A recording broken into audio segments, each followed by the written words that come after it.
So for the woman listening who's feeling stuck or unsure, what's one powerful step they can take to start creating their own breakthrough?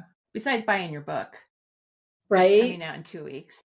Yeah. I think probably the most valuable piece of advice I could give a woman to create her next breakthrough, because I'm also going to say that every single one of us have experienced breakthroughs along the way, is to be still and to think about what would I love? What would I love? And just honor whatever comes, whether it's huge, whether it's little. There was a time in my life where when I was making that decision to leave corporate America and start my own Mhm. business, one of the things that I would love was to garden. Was to garden. It had nothing to do with making money, having a nice house, but simply to have time to garden and to see the beautiful flowers. Yeah. So just ask yourself, what would I love? And then what's one step that I can take from where I am with what I have to do that Yeah. I like that. I like it and because I honor think that. if you're in that energy of love, what would I love and what lights me up and what makes me feel good, to me, that opens up channels into you stepping into it. And Yes. and it opens doors and it changes energetically around you. So I love that a lot. And just you saying that, like, that's really where the breakthrough can come from. Yeah. Because when we come from love, but we don't ever ask ourselves that. Yeah. We ask everybody around us, what do you need from me? What do you think I should do? What should I do? What am I good at? Just go back to what would I love? Hello, my extraordinary women friends. We're continuing our Extraordinary Women Ignite speaker series today, and I am so excited to introduce you to another woman who will be lighting up the stage this November in Colorado, because it's time. It's time to get clear on what you're here to do and what you're no longer available for. It's time to grow your business from a place of soul, not struggle. It's time to surround yourself with women who see you, support you, and challenge you to rise. Ignite is where clarity meets courage, where your voice gets louder, where your presence gets bigger, and where your next version of your business starts to take shape with more alignment, more visibility, and more joy. Early bird tickets are available now at CamiGellner.com/ignite. I hope you will be in the room. And today I'm excited to introduce you to one of this year's extraordinary speakers, Michelle Fournier. Michelle is a bold, brilliant force of nature. She's a transformational speaker, coach, author, and a woman who has lived the journey from self-doubt and proving to purpose and power. In this conversation, Michelle shares her own breakthrough moment and what it really takes to stop carrying the emotional weight of your past and step into the unapologetic, fully expressed version of who you are. If you've ever felt like you had to hold it all together, hide the hard stuff, or constantly earn your worth, this episode will breathe fresh air into your spirit.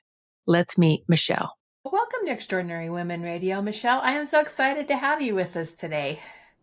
Oh gosh, Cami, I am so honored to be here. Thank you for having me. Yeah, and I'm really excited that you're going to be a speaker at Ignite this year. That's going to be amazing.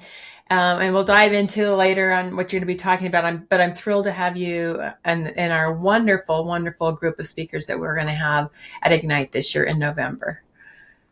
I've met several women already who are talking it up through some of my networking groups. And so when I mention I'm going to be there, it's like, oh my gosh. So Oh, that's yes, it's awesome. going to be amazing. Yeah, it's a really good event. We've had so much fun. I mean, this will be my 11th year of doing this event, and it's just one of my favorite times of the whole year. So Well, I that's look for impressive. Yeah, well, I look forward to it. So let's dive in. I want to hear a little bit of your story. Let's tell us the story of what brought you to this place. I know you were even telling me, did you tell me as we were logging on that you used to be a nurse? Is that? Yes. So Oh gosh, if I were to summarize my story, I checked all the boxes, did everything that was right, and finally, late in my 50s, figured out what was right for me. So I Mhm. did used to be a nurse. I was a critical care nurse. I was in the Army for 24 years Wow. and jumped out of perfectly good airplanes just so I could prove to the world how amazing I was. But You're I brave. still, You are so brave. I'm honoring that.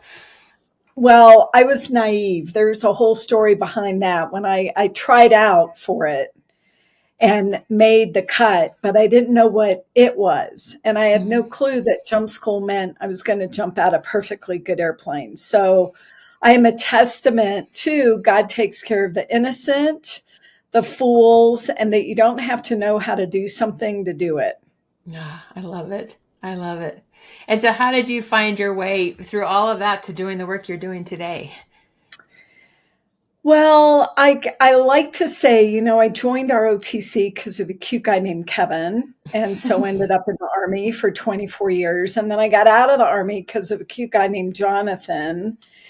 And then met a cute guy named Leaf, who eventually became my husband.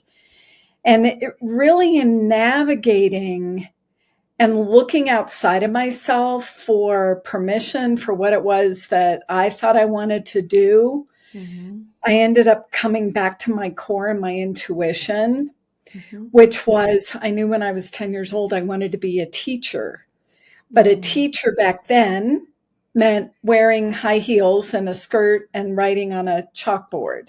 Mm-hmm. And Mm-hmm. so I've come full circle as a coach, as a speaker, as a teacher, and it looks totally different than anything I thought it would. Yeah, that's funny. It's I don't often think of myself as a teacher, but you are absolutely correct. I teach all the time. So it looks very different. So I think that's really fascinating that and then you came full circle on that. Yeah, I was coaching for many, many years. Well, here's what I was doing. I was telling other people what to do. And I started with my three younger brothers because my mother died when I was very young at 10. And so I became, the surrogate mom, if you will, but I was always responsible for other people. And then in the military, we're required to coach or counsel, in other words, Mm-hmm. mentor our Mm-hmm. subordinates on a quarterly basis. And it was a gift of mine that it took me a long time to realize and acknowledge. And just in going back to what you were just saying about being teachers, you Mm-hmm. and I both teach women how to be true to themselves Yeah. and how to Yeah. go after their dreams and how to live a life that they desire. Yeah. And And what a ripple effect that happened that comes with that, right? absolutely, Yeah. absolutely. And you and I are already spiritually aligned. Yeah. Ripple is in my purpose statement, Yeah. right? Yeah. It, It's in my it's the purpose impact. statement as well. Of course it is. Yes. Yeah, that's funny. I love that. Yeah, so you heard this calling that you were supposed to do something different. You took instead of the leap out of the plane, you took the leap into becoming an entrepreneur. And that was a big leap too, right? That was an incredibly big Yeah. leap because Mhm. after the military, I retired and then went to work. I actually worked in the personal growth industry for about three Okay. and a half years.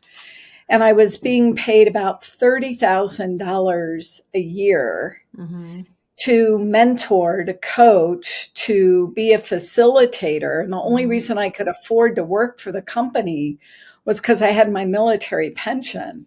Mhm. And it was like, what am I doing? And on the Yeah. one hand, it was an amazing experience it was a paid apprenticeship, is how I reconciled myself with the lower Yeah. salary. Yeah. Yeah. And Yeah. it was an education I wouldn't have gotten anywhere else. It was priceless. Mhm. And I quit my job one day and then I was speaking at a critical care conference, took my resume and walked by a booth that was looking for consultants. And within a month, I had a new job.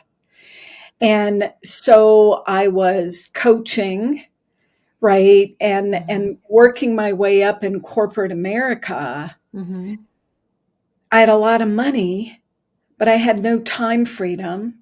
Yeah. I was never home. I was on the road Sunday to Thursday, working all day Friday, and then a couch potato on Saturday. And I just thought, what am I doing? I'm Right. making a lot of money. I'm really successful on paper, and I have no profound relationships with women or with Leaf, who I was dating at the time, Mm-hmm. but we were a weekend event.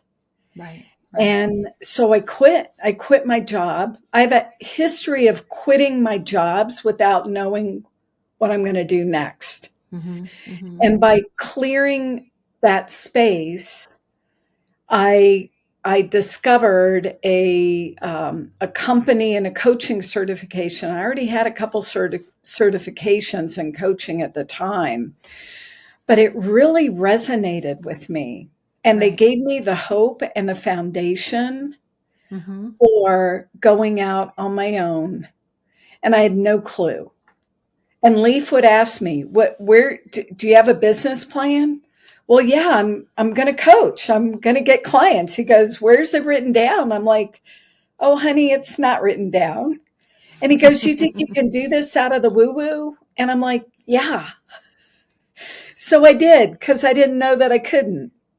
So you did anyway. Yeah. And so, Yeah. and it's interesting because I think there's a lot of people that start businesses that don't have a true business plan in place. I just had this conversation with someone just not too long ago, but we have the steps that we're going to be taking, and we start, showing up, we start sharing what we're doing, we start inviting people into our businesses, and our businesses grow. So And, that's, and it's our calling. yeah, yeah, Right? This is my vocation, which is different than a job and a career. And vocation, the root word of vocation is vocare, which means calling, to be called right. forth. Yeah, yeah. Totally agree. Totally agree with that. So you heard this calling, you knew you were supposed to go. Let's talk a little bit about, I know your Ignite talk is called the breakthrough moment. What does breakthrough mean to you? And how does a woman really know she's on that edge of a breakthrough? I love that word. Mm. To me, it feels, it's one of those kind of words that, whether you're breaking through to the next level of your business, you're breaking through into something new, you're breaking through into like the stuff that happens in our minds and our heads. What does it mean to you? Let's just go into it. Yeah, that's a great question. So, breakthrough to me, it, my experience from my life and thousands of women that I've worked with is that we tend to live in this place of doubt, regret, remorse. And for me, breakthrough is putting a reframe on everything we've done up until now, the good, the bad, the ugly. Mm-hmm. And the breakthrough is about awareness, really. It's about Mm-hmm. going to a new level of awareness. And breakthrough. So one of the foundational services that I offer in my business and with my business partner Jessica is what we call a breakthrough session, Mm-hmm. and it's 2 4.5 hour days of focus on one area of life and discovering all the limiting beliefs and limiting emotions, and then creating a compelling future, and then releasing all the crap, if you will. And most people think that a breakthrough has to come with like a lightning bolt, Right. but a breakthrough can be so subtle. Yeah. It's often profound, especially when we look back. But a breakthrough is really just going to the next level, the next level of awareness, the next level of who we are, who I Yeah. am. Yeah. And it's like, I feel like power behind that word. It's like you're Yes. breaking through. I mean, it's like somebody breaking through when football players run out onto the field and they break through the big sheet of paper, right? It's that kind of a breakthrough. There's energy behind it and I think what is fascinating about this as you're talking about it is this, we're letting go and we're leaving some things behind us. Yes. But we're finding that vision of where we're going, what it is that's calling to us, and we're stepping towards it despite whatever might be there, and we're leaving behind what doesn't support us. And most importantly, what we leave behind, if we choose to truly let go, is to leave behind the story that we've made up, because that's what it all is anyway. Yeah. Yeah. It's just stories that we tell ourselves. Yeah. Yeah. And I've heard you talk about women carrying that invisible weight of the past, right? So what limiting beliefs or emotional baggage did you personally have to release to step into your pathway? I mean, what was that journey like for you? Yeah, for me, the pivotal moment came when, and I'm an educated woman, right? I have a master's degree in critical care. I have numerous coaching certifications, master practitioner and trainer in neurolinguistic programming. And it was when I did my first breakthrough as a client. And I'd been coaching for years and knew that every single human carries some flavor of I'm not enough. And when I was doing my breakthrough and got down to the core limiting belief that I don't matter, like that was mind blowing. I get teary eyed even thinking about it, because I knew that I had some beliefs that I wasn't good enough. But when we really got down to it, it was that I don't matter, and what I have to say doesn't matter. Wow. So how did you break through it? What was the catalyst for you that helped you break through that?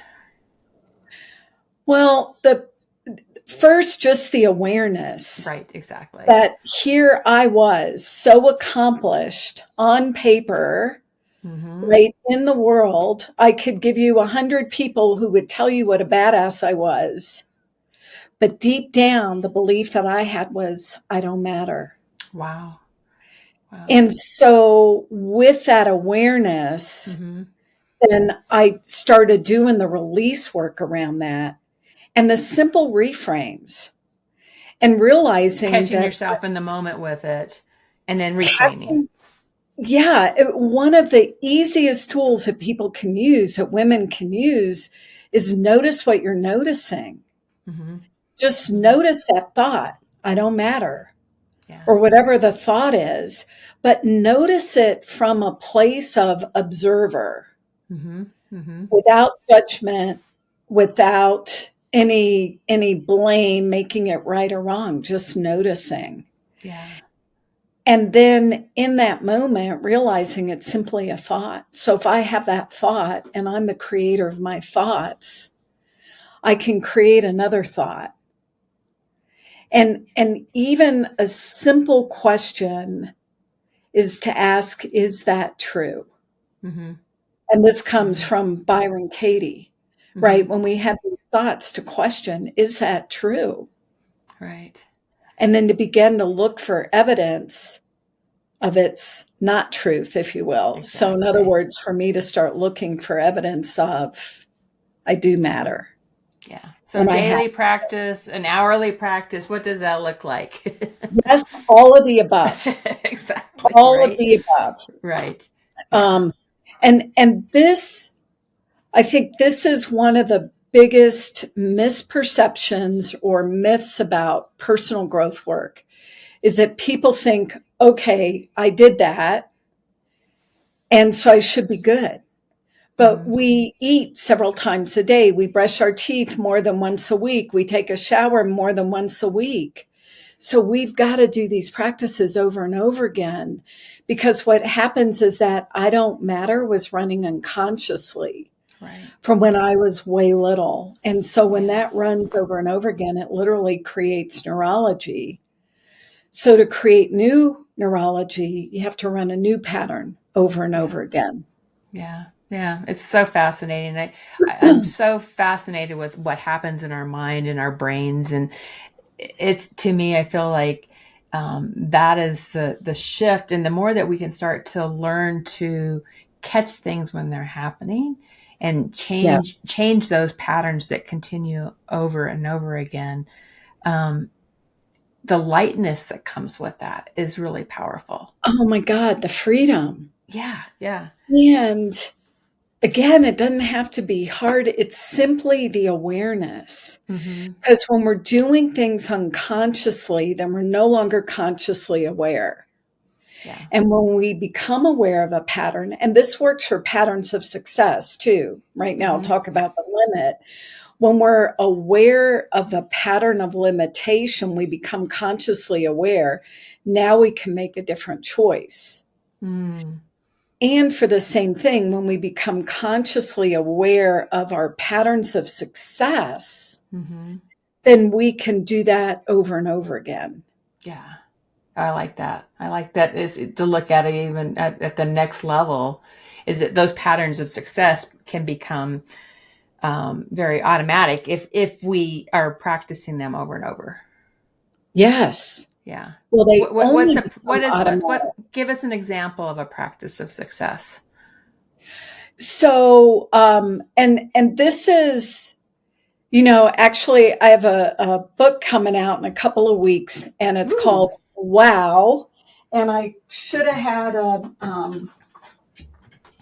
my copy ready, right? But it's called Wow, and it's a book of evidence and strategies for your sensational success. Oh, excellent. And so the opportunity, one simple practice is to think of a time when you were successful.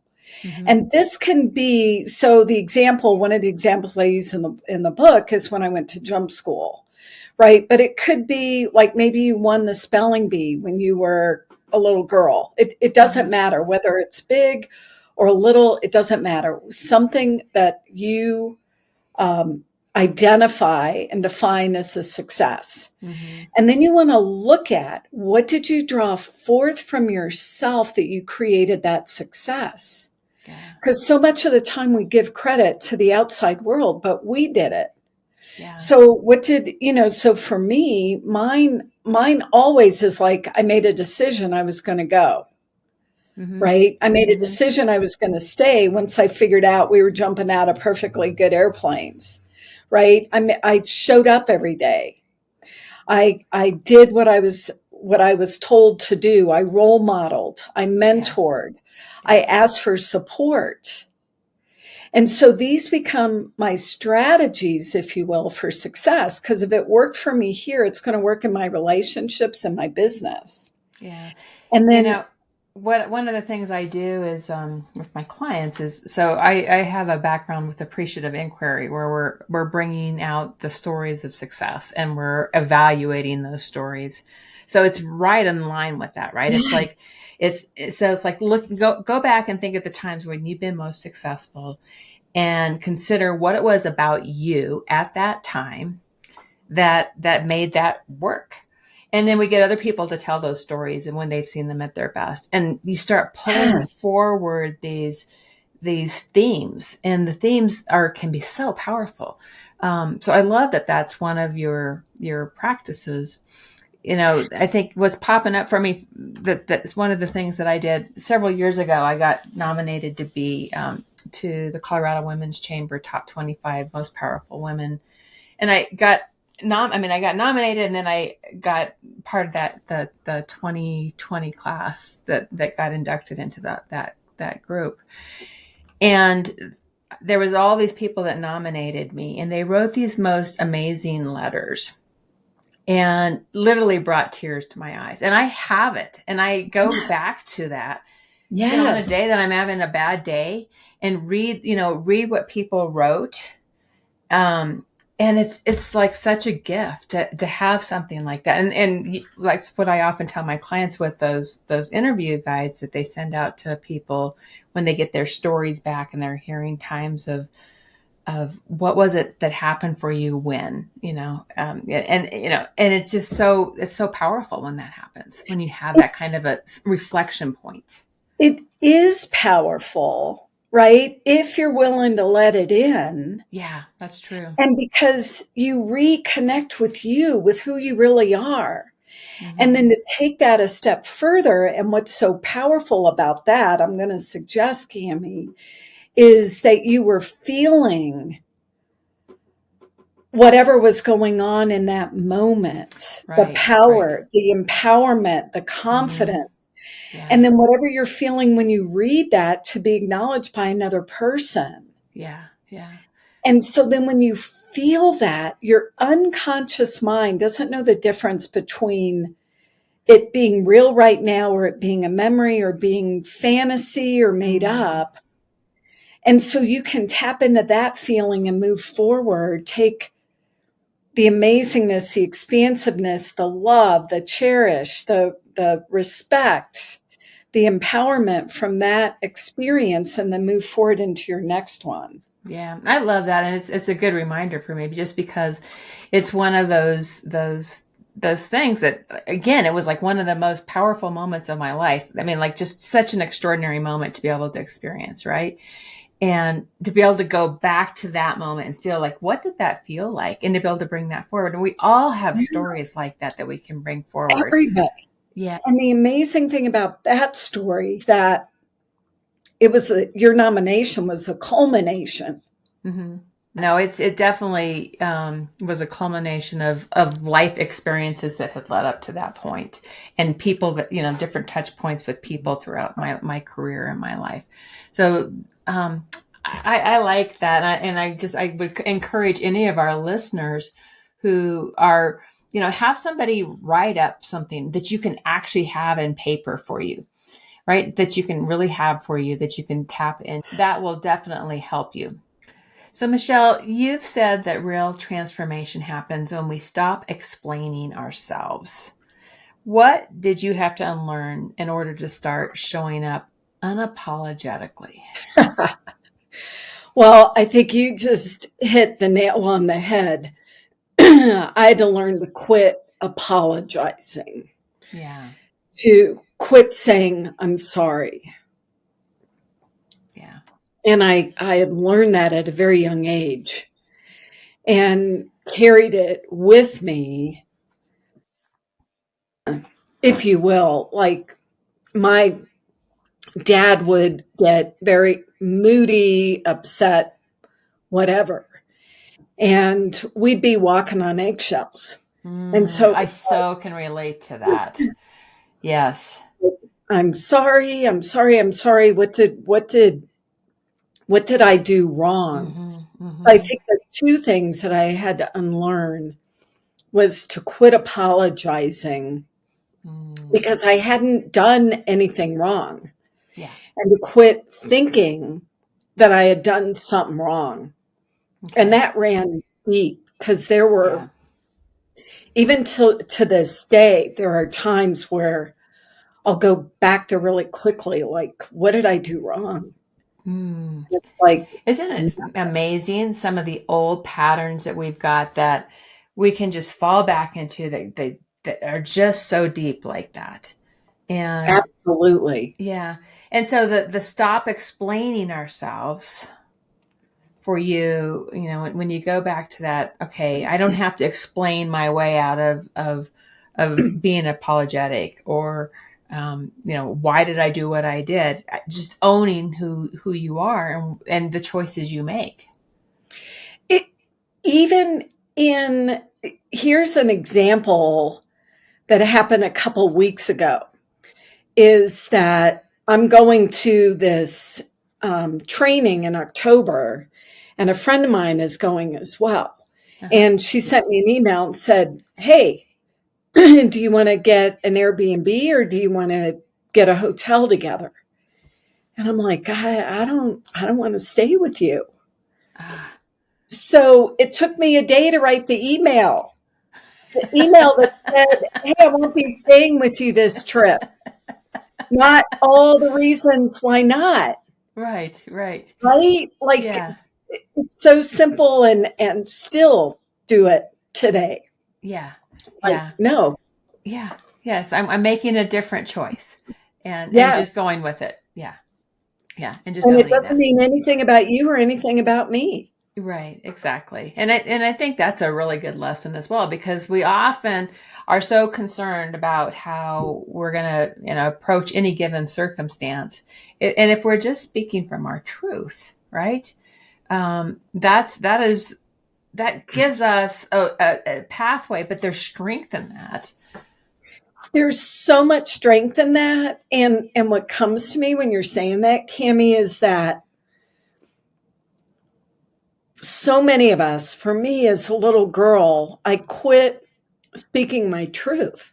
Mm, So then we grow up into women and we're not really sure what our truth is anymore mm-hmm. because we've been covering it up for Yeah, so I mean, I can long. even go back to like working in the corporate world where we mold and we shape and we, to fit into the scenarios that we each have.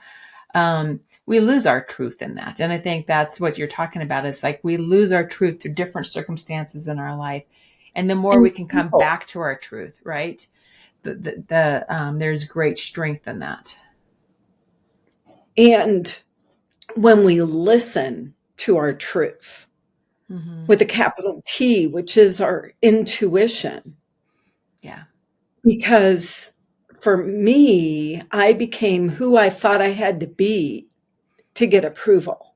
Yeah. First, it was my dad, then the military, then whatever guy I was dating, whatever job I had. Mm-hmm.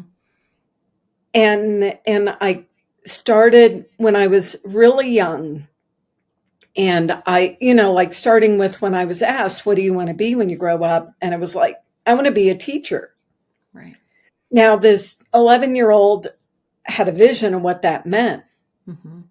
but I was immediately told, no, you don't. You want to be a doctor.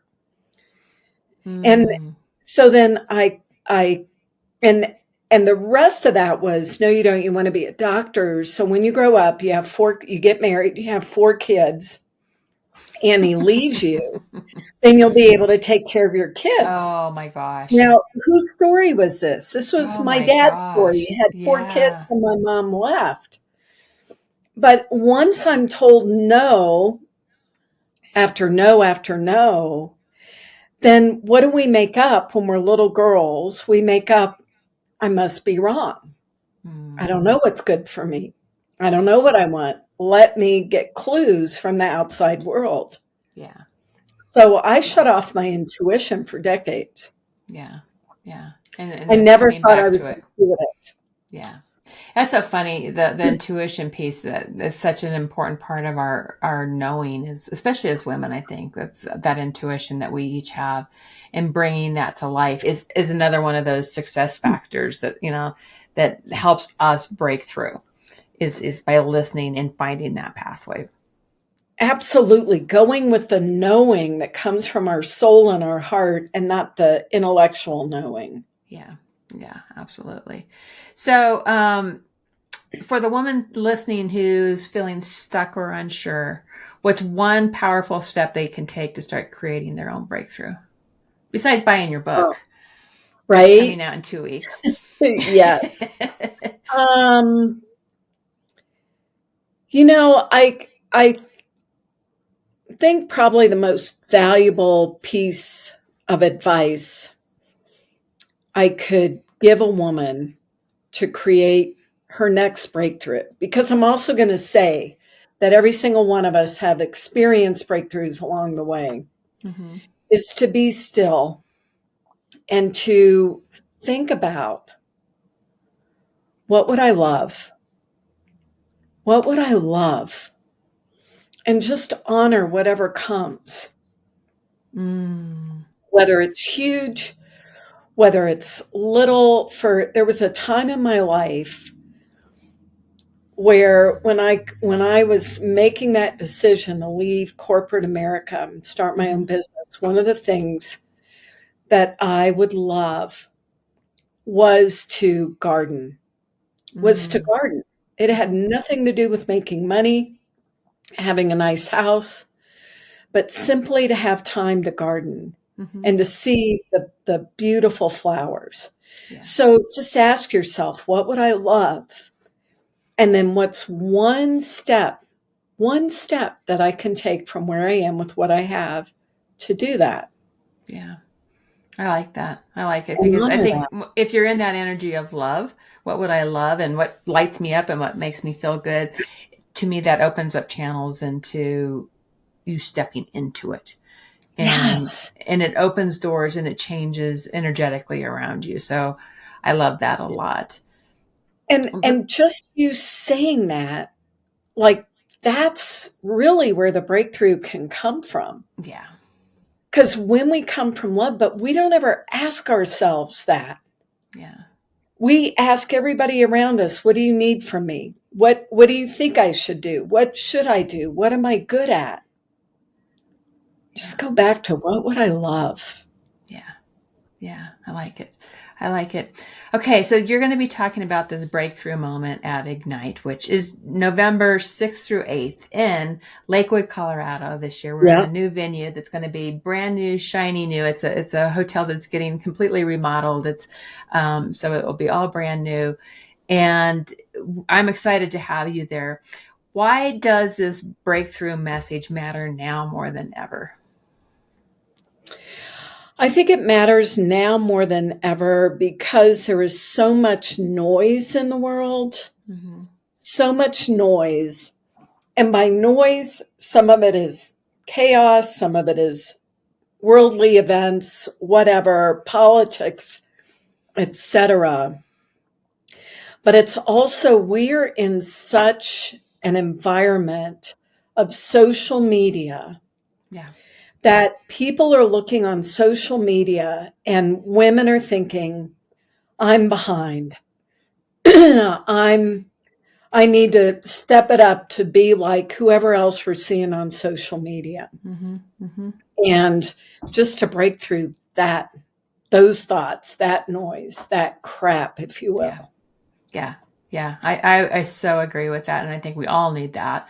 So I'm thrilled that you're going to be, when you and I chatted, when we were sitting down and we were chatting about what your topic was going to be, I was like, this is spot on to what everyone in my community, including myself, needs at this point. So I'm thrilled you're bringing this wonderful topic to the table. And so where can our listeners learn more about you and your work and your book? Well, you can go to my website, www.presariogroup, Presario group.com, and follow me on Facebook. We'll be posting all the good, delicious scoop there. Yeah, I love it. I love it. I love it. And then the final question I always close with is, what are 3 pearls of wisdom that you'd like to leave with our listeners today? You've given us a lot today already, but just give us 3 final. 3 pearls of wisdom. Do what you love. You are enough. You've always been enough. There's nothing missing, nothing to be added, nothing to be taken away. And celebrate every day a ta-da moment.